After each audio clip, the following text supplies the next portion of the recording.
Hello and welcome to the next session on ASI Connect. Yes, you're stuck with me again for this next session, but I promise this is the last one that I'll be hosting for today. But we have a fantastic panel discussion coming up on its way. Something we've seen really develop over the last, well, I say year, that would be unfair to say so, but certainly it's developed a lot in the last year, 2, maybe 3 years heading back. And we've got a panel of 4 people here who all come to esports from a slightly different way. Stefy on the top left, as we're looking right now, over in America. Stefy, thank you for getting up so early. What time is it over there? Let's get that one out the way. Morning, and thank you, Bryn, for having me. I'm getting my espresso to stay awake. Yeah, that's the most taxing question so far. On the top right of the screen there, we can see Ben as well. Great to have you along. Nice to see you again, Bryn. Nice one. Now, I've worked with Ben a couple of times over the last couple of years, Ben from Motorsport Games.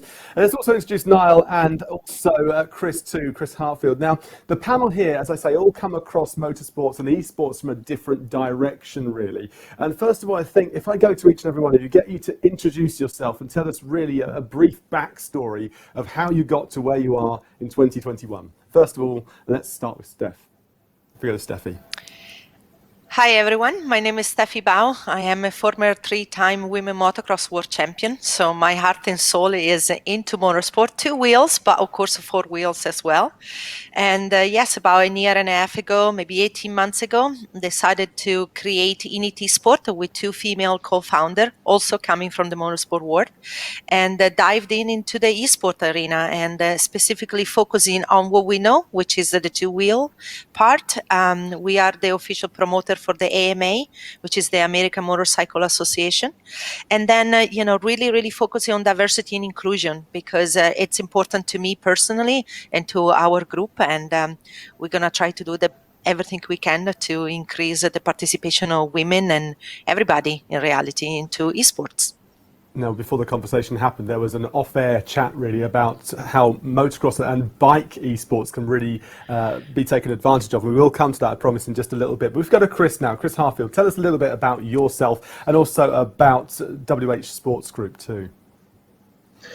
Sure. So as you pointed out, I'm a director at WH Sports. We're a UK-based sports agency that do brand representation and athlete representation, specifically in the field of motorsport. So I personally head up the athlete management division, and we represent a number of drivers going from to junior world champion karters through to guys that are competing in whether it's WEC or factory drives or pursuing Formula One. There are 2 real reasons or how I got involved in esports, one of which was on the brand side. We were finding that a lot of companies wanted to know how to engage in the esports space. They found it as a way of unlocking a target audience at the moment that perhaps traditional sports sponsorship doesn't tackle. It had a general kind of age group that they found was really key for them, and particularly the automotive sector. So they were asking us how they could go about engaging that. And actually during lockdown 1, specifically on the motorsport competitor perspective, we found that there were motor racing drivers all over the world that were stuck in their homes. They had their home simulators and they wanted a way of trying to compete, trying to actually keep themselves current and active.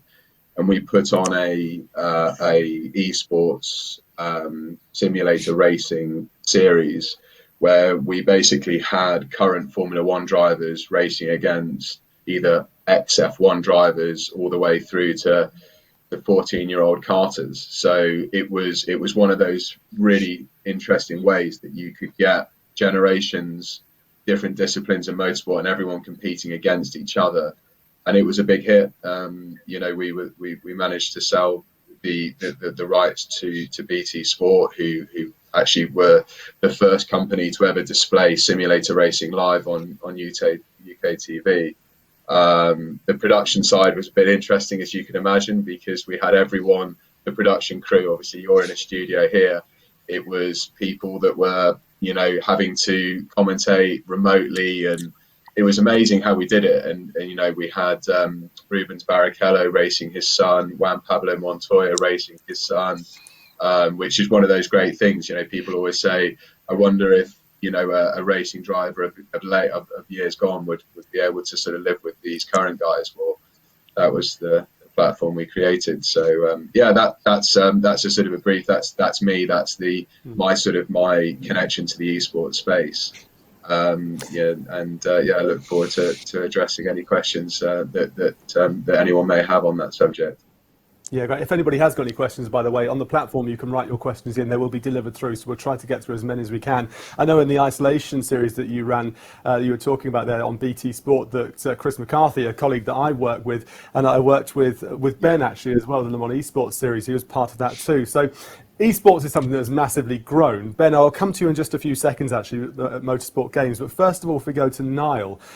Niall, it's all well and good having these games, these formats, these ways that people can engage in esports, but they also need the rig and the simulator to partake on, I suppose. And so tell us a bit about digital motorsport and yourself.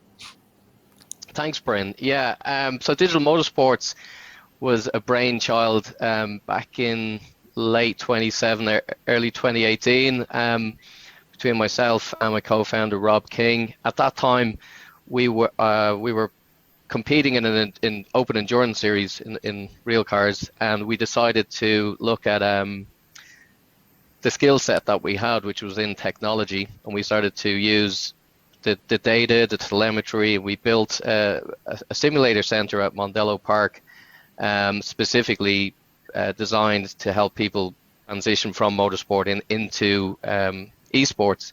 What we found at that time was the level of equipment, and especially the fidelity of equipment that was available on the marketplace, really translated back to the real world. So you were able to now move the dial slightly away from entertainment and gaming into a very useful experience and tool for drivers. So things like changes in technology, and I can take questions on this later if we need to, but things like moving away from hands-controlled systems into what we call direct drive steering wheels, which really give a good sense of the car and the feel for the car. Of course, the pedals are very important, brake pedals with load cells that can match the forces that you would have to exert in a real race car, which is great for building muscle memory, as Chris will probably talk a little bit more about the driver development side. And then, of course, the technology itself, people became more connected online, broadband became more accessible, the speeds became higher, and from the connectivity point of view, online racing was there ready and waiting to match up with this technology and this equipment. And of course, during the pandemic, a lot of people were left without a way to experience motorsports. So it opened up that opportunity, and digital motorsports was able to provide the best products and solutions. And then we decided to pivot a little bit and to actually run our own online esports series in association with the Irish ASN, called the Irish Digital Motorsports Cup.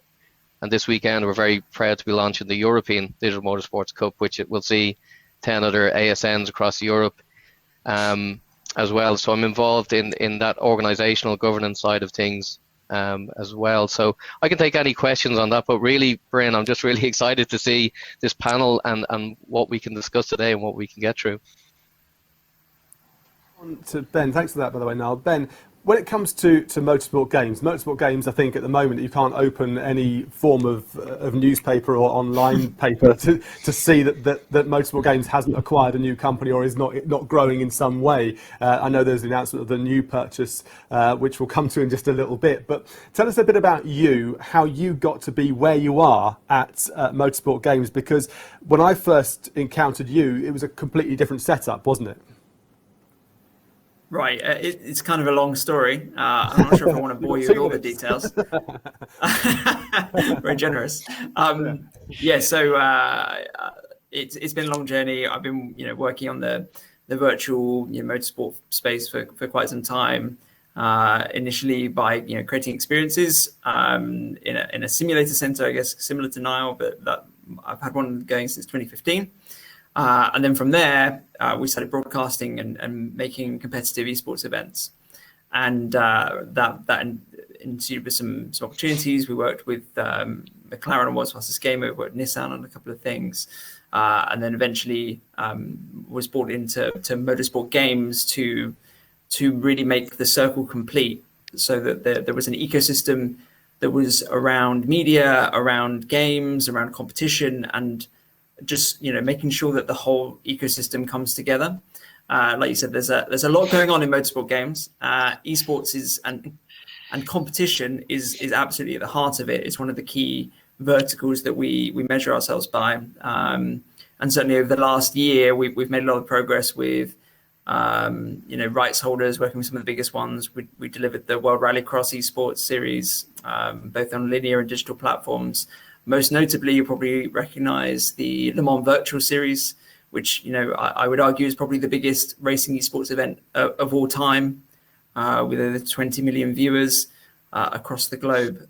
So we have a lot of things going on. I think we have a lot of expertise, and happy to contribute to this conversation as much as possible.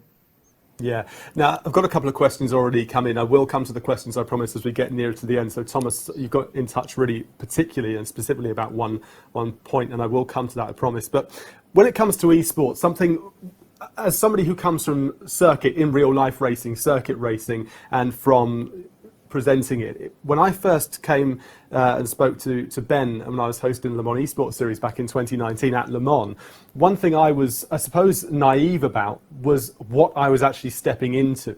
And what I thought I was stepping into was going to be just a group of gamers. I didn't have any real idea on the actual level of performance that these people can achieve.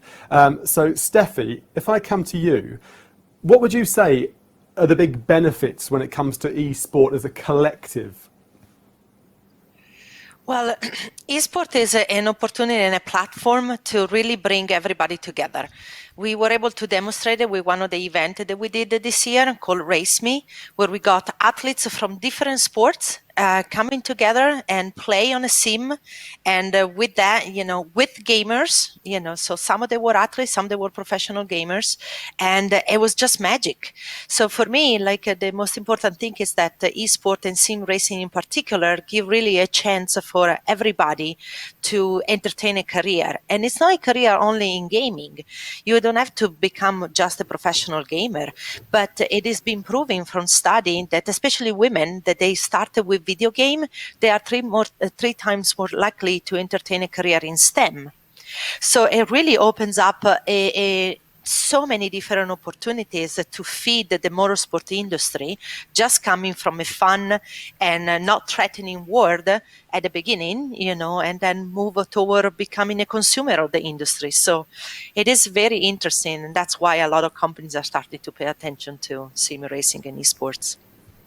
Yeah, and in it, you've got quite a big focus really on inclusion and getting people that maybe not the ones you would normally consider going into esports, getting into it. And I suppose a focus really has to be on females. It seems ridiculous that even in 2021, we're still saying we need to get more females into sport, right? Because it's ridiculous, because there are so many women in the sport now. And anytime there is one female in sport, we all go, hey, there's another one. But there are so many. And esports is one of these arenas now where, because it's an even playing field, the weight of the person sitting in that rig or holding that controller has no consequence on the outcome of that car, bike, or whatever.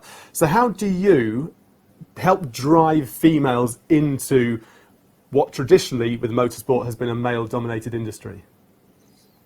Well, coming from a male-dominated industry, which is motorcycle racing, as an athlete, I have a couple things to say about how difficult it is to really make a notch in the industry. But I think the key, and what we are trying to demonstrate, it is really create a community, make the opportunity seen, create role models, that being already real car driver, female car driver, that they can inspire young girls to be able to get into the sport through sim, or even sim racer, because like you said, there are a lot of female out there, but they are not hear about it. And unfortunately, digitally, we do have a little bit of a stigma, meaning that you are behind the screen. So therefore, there is unfortunately sometimes some bullying going on, or like some different attack going on. But we are, as a company, we are working on take that to a different level by trying to authenticate gamers. So create a really, really safe space where everybody can come in, feel okay, play and just have a lot of fun. But the key, in my opinion, and our company opinion, is really try to be inspirational, role models, bring everybody in with open arms and get them to try it. Ben, if I come to you on this one as well, because I know if we talk to Chris really about hosting different championships, we'll come to that as well. But Ben, with Motorsport Games, where you are running quite a number of different championships and forms of racing in those championships there, how can Motorsport Games and how can esports as an umbrella, inverted commas, start to encourage more women to take part? Can it be an inclusion policy that means out of every 10 people that apply, we need to accept 2, 3, 4 women? Or is that a disadvantage, a detriment to the people that are applying to take part? It's a very good question. Perhaps one that Stefy is much more qualified to answer. I think that what we worked on previously, or my team with Stefy's on the Race Me event, was probably a very good example in terms of aligning the professional gamers, and to be totally honest, they were predominantly on the male side, but along with really high profile female athletes to promote the whole sport in general. So there's something to look up to. I think that's very important. There's obviously an age-old debate around, W Series. I think that's been proven that actually that's a really good way of getting more people or more women into motorsport. For sure, there can be a lot of similar kind of initiatives going forward. It's definitely a priority that we get more diversity across the board into motorsport, and to Steffi's point before, it's such a much lower barrier to entry that it should be something that is easier to accomplish than it is in the real world. And I think Ben and I were talking a couple of days ago ahead of this event, and we were talking about esports, and there is a perception with esports that it is elite, and that when we talk esports, we're talking upper echelon, and that anybody who is maybe not at that level or can't afford the latest sim, etc., is somehow not able to take part. But if I go to you, Chris, I'll come to you in a second, Niall, on this one, but if I go to you, Chris, when it came to the isolation series and your involvement when it comes to e-athletes and professionals within esports, how do you go about maybe finding new talent that's coming through and maybe encouraging new talent to come through? Well, I mean, I think in the motor racing industry in general, that simulator racing is a big element to it. It's actually more for, if anything, from an engineering perspective. If you look at what happens now, you've got massive restrictions on testing. So, teams are restricted to a very finite number. So you need to be able to develop your car during the season whilst you're effectively not at a track. So how you can, your inputs as a driver, in order to sort of assist the engineers in developing it, are key.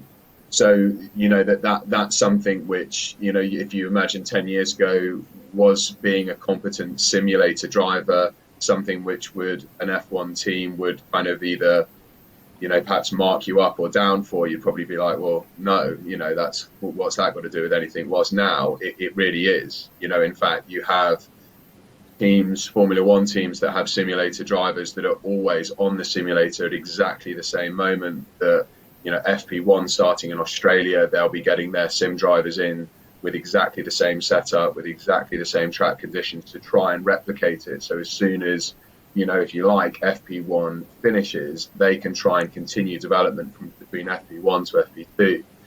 So it's in short, it's a hugely important thing.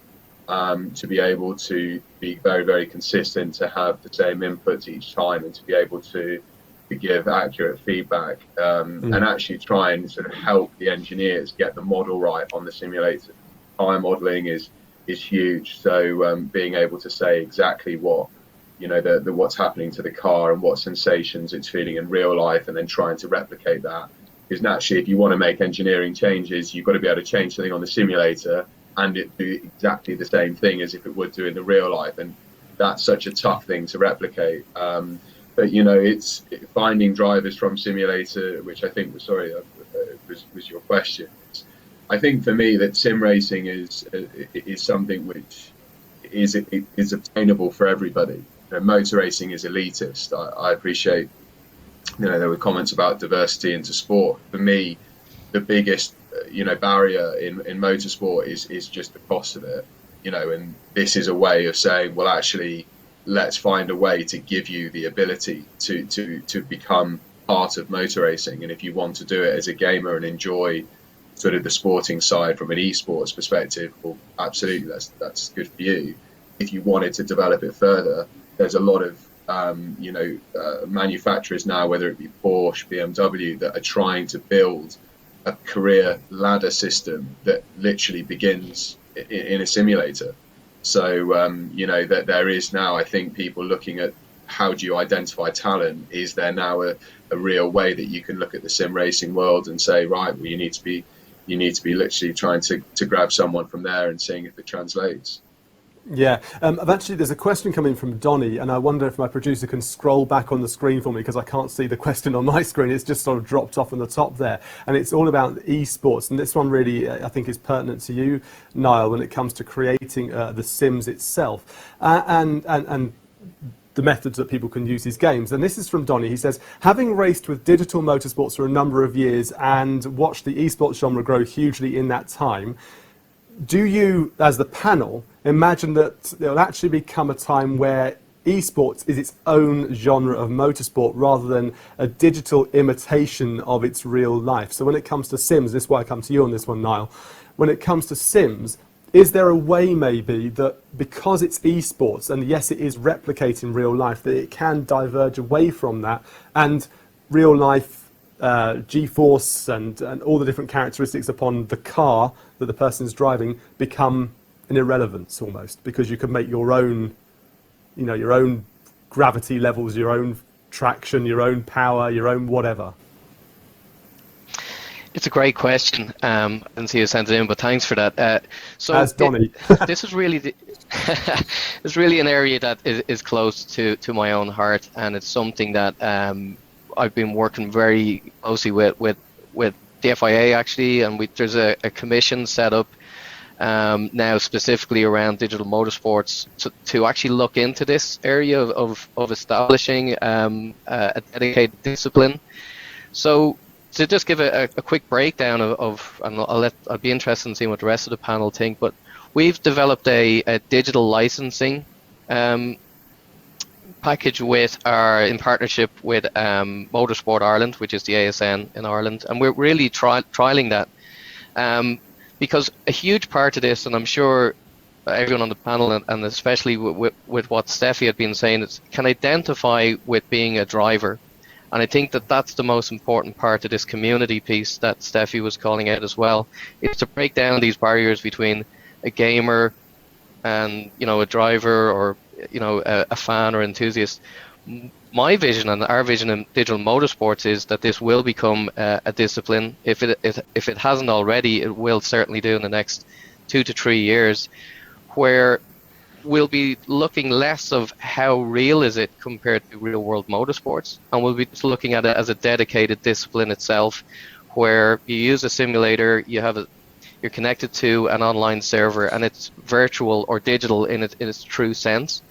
But we need to bring people on that journey as well then. So digital driver, as we like to call the participants in our league, it just gives an identity and a sense of, okay, I've left the entertainment and the gaming world, I'm now stepping into a real world race. We set up our races with everything that you'd expect in the real world. So you've scrutineering, you've a driver's briefing, we've live stewarding, there's race control. So all of that terminology fits and it educates somebody who's taken their first steps into motorsports, especially at the grassroots level, who may be new to this world.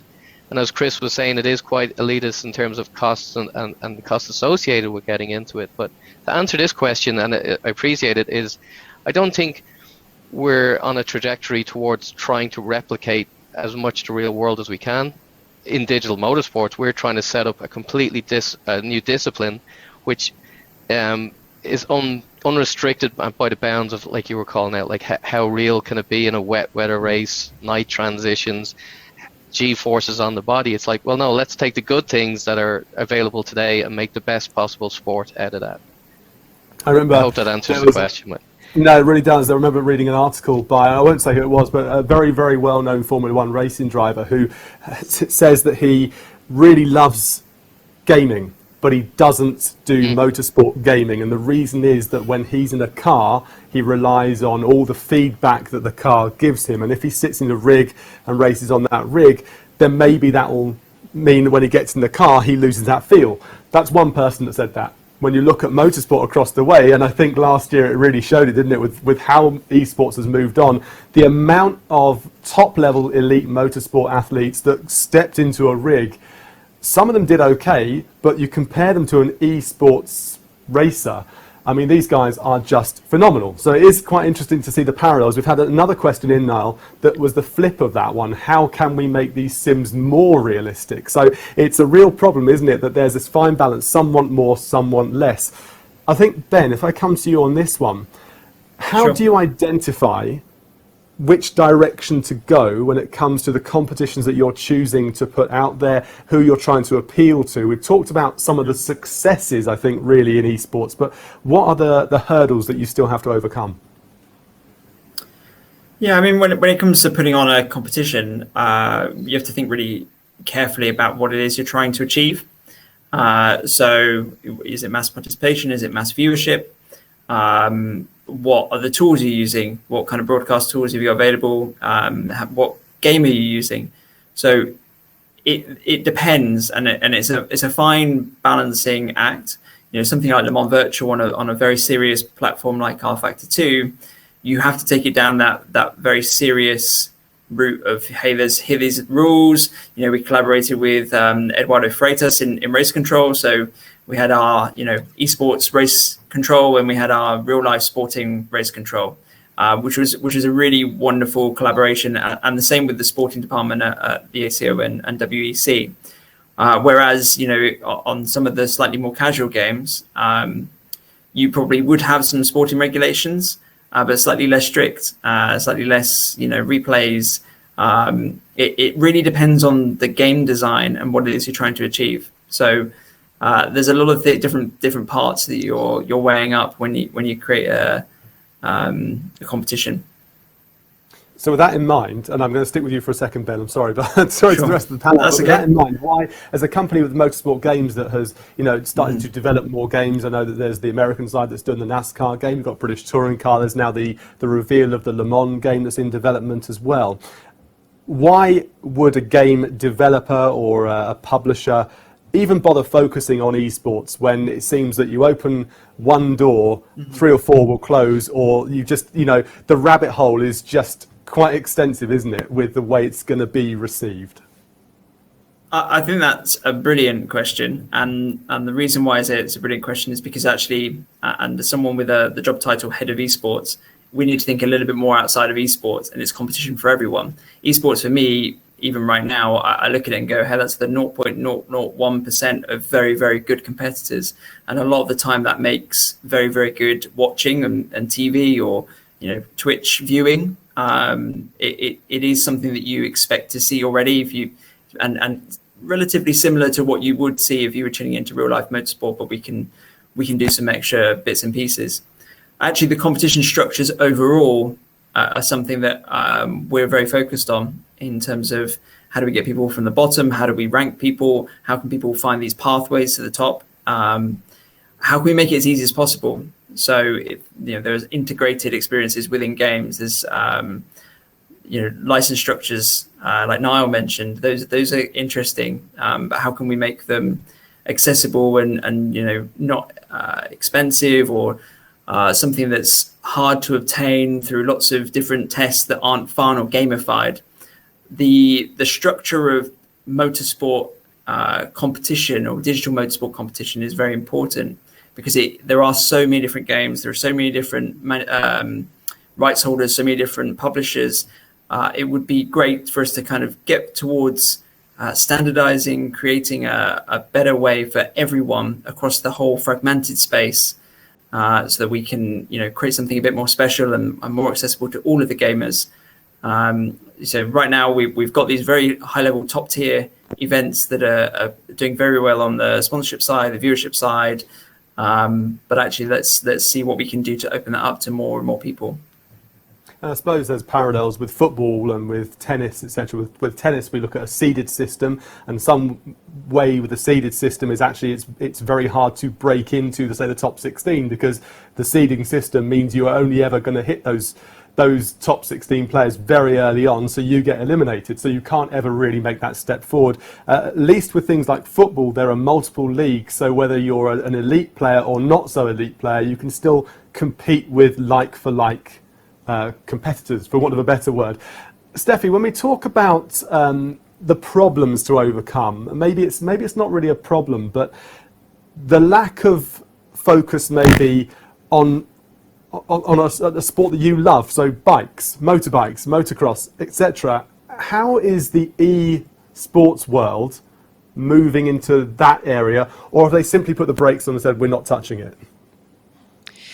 Well, MotoGP has been getting their feet wet for the last season, maybe a couple of years now, and they've started to get very much involved into esport because, car racing is teaching. So that's why, the two wheels world is starting to get much involved. From the off-road side, our vision was in Init Esports to try to create the system on how to grow, people from really kind of like mimicking the real world. So we were just talking about, like how to get people from an amateur status to a pro status. So we are mimicking that, and we did that through the AMA, meaning that if you are already a driver, rider, and you have the AMA license to compete in amateur racings or in professional racing, with that you will be able to start and participate in the esport. So in that way you get the people that are already accustomed to what it is to go through the ranking, and we are just duplicating it into the digital sport. So much so that the champion of the digital AMA's championship will be along the line with the real champion of the Supercross championship and the Motocross championship. So to try to really close that gap in showing that, hey, if you don't have the financial capability to get into the sport as a rider, you can still do it as a gamer, and little by little be able to then turn that into getting into the sport, and therefore continue your career. So. But I think cost is such an important part of this, really. When we'll focus on motorsport because we're here at Motorsport International Connect. But when you talk about motorsport, it's been alluded that it is an expensive thing. If you want to hit the top level, you have to have the deepest pockets and the longest arms. When it comes to esports, well, there's a price you can pay to get the kit you need to do it, and it's a case of how much time you spend behind that wheel practicing. If we go to Chris, with this whole conversation of trying to maybe make esports, elite esports, more just esports, how do you approach it? Because, of course, where there's money, people invest. But where there isn't any money and there isn't much maybe perceived interest from the outside, people won't encourage other people to get into that world. So I think what I'm trying to say is that if you've got people that are interested in esports, how do you encourage them to get into it further so they can actually start seeing it as maybe a career path, and then somewhere along the line they might get representation, sponsorship, and be able to move their way up the ladder? Yeah, I mean, well, gamers these days, I mean, and there are sort of two different sort of strings to this. You've got racing drivers that are established that are using esports and trying to use the simulator software like iRacing and stuff like that as a driver tool, whether it's learning a circuit or work on certain sort of aspects of their driving, whether it be sort of consistency and stuff like that. If you're solely a gamer and you want to try and transfer that kind of skill set that you've got and move it into cars, That's something which is actually being done right now. I mean, there's a driver that's on the PlayStation support called Felipe. It's Felipe Fraga, I think his name is. He's a Brazilian driver who was actually signed up by Red Bull. And is now a guy who's who they're trying to see if they can create this journey with. I mean, Jan Martenborough is a classic one from PlayStation as well, which that they try to see, well, can we make a gamer a Le Mans champion or something like that. So I think it's really that going back to the kind of the points about motor racing being expensive, if you can illustrate commercial value, because when you go on Twitch when you're gaming, you've got 1 million people that watch you, and you can have brands that want to target and promote themselves to that audience, then you have value and you can raise money because you've got eyeballs. And at that point, if you wanted to then, sort of take those eyeballs and go into cars, there'll always be brands to support you because they want to be part of that journey. And I think, from a commercial perspective, that's where esports is really key, in my opinion. For these young drivers, you've got to find a way of being engaging, being able to speak to your audience. And you can, on esports, you have a camera on that you can actually hear what the drivers are saying. And in often terms, they've said things or done things perhaps they shouldn't, but it's a real life when they're in the car and the helmet's on and the engines are on. They've got to queue up and the sort of team filter a lot of what they say and allow you to hear certain things. When there's a Twitch camera on, there's very little place to hide, and that's actually what a lot of consumers they want to see. What does a racing driver actually feel when he's just been overtaken on the last lap? What's he doing? Is he panicking? Is he sweating? How's he managing that?